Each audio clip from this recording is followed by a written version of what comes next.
Hello and welcome. This is the Daily Headline Newspaper Update on the Insider Podcast. I am Kayode Sonny, and also special congratulations to the Labour Party of the UK in their electoral victory.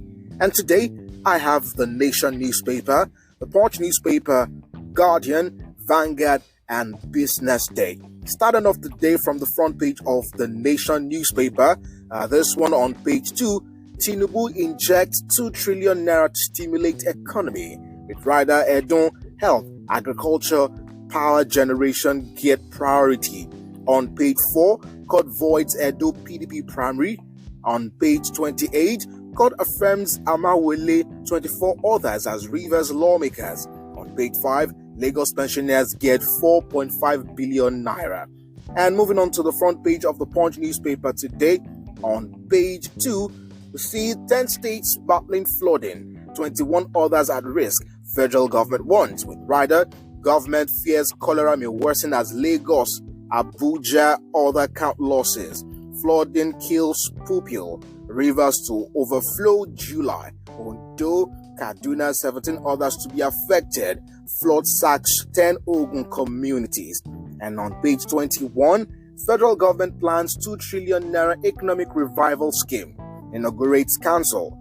On page 21, Nigeria to host $5 billion African Energy Bank. On page 21, NNPC disagrees as report puts petrol debt at $6 billion. On page 28, Labour heads for victory in UK exit poll. And moving on to other stories, on page 11, NPA launches tugboats to boost ports operations. On page 14, Edo APC jubilate, PDP urges calm as court nullifies Ighodalo's candidacy. On page 4, driver bags 12 years jail for killing last-mile officer. And the last one on page 21, SEC mandates Nigeria CEO, local office for crypto firms. Alright, now moving on to the Guardian newspaper today on page 6, parties kicks as courts deliver upset in Edo Rivers Power Games. And on page 5, NNPCL denies $6 billion debt as fuel queues resurface.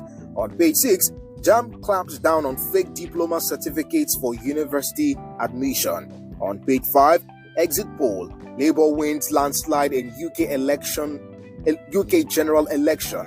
On page 5, NAS seeks Tinubu's endorsement of 300% pay rise for judiciary. On page 7, EKEDC disconnects Luth CMUL from electricity over 252 million debt.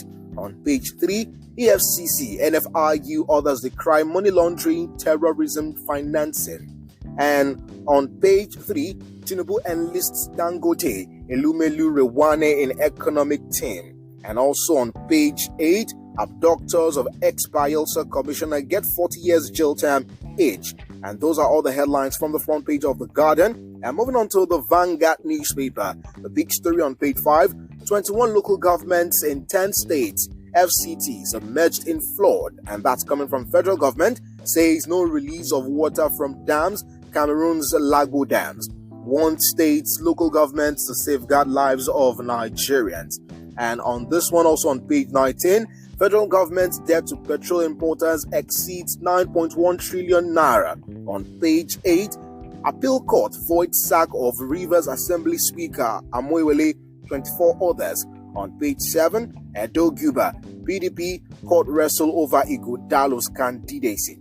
And moving on to page 28, Lagos, 2,000 retirees receive 4.5 billion naira benefits. On page 9, JAMB uncovers 3,000 fake graduates. On page 9, kidnapping. Federal government working seriously to secure ungoverned spaces, says NSA. On page 31 of the sports page, AFCON 2025, Super Eagles draw Benin Republic, Rwanda again. And those are all the headlines on the front page of the Vanguard newspaper. And lastly, on the Business Day, on the front page of the Business Day newspaper, the big story here, Naira opens window for firms' asset revaluation. And now checking other pages, on page 31, NNPC's $6 billion payment backlog fuels petrol queues. On page 30, strings attached to $150 billion Sama deal stir outcry in Nigeria. Toleram appoints Adesua Ladoja as MD CEO of Lagos Free Zone. That's on page 30. And this one also, high feed costs hurt Nigeria's 120 billion naira fish industry. And those are all the headlines from all of the newspapers today. Thank you for tuning in, and please again, don't forget to send in your reaction or comments in the question and answer box below this post. Thank you for tuning in again. I'll see you next time.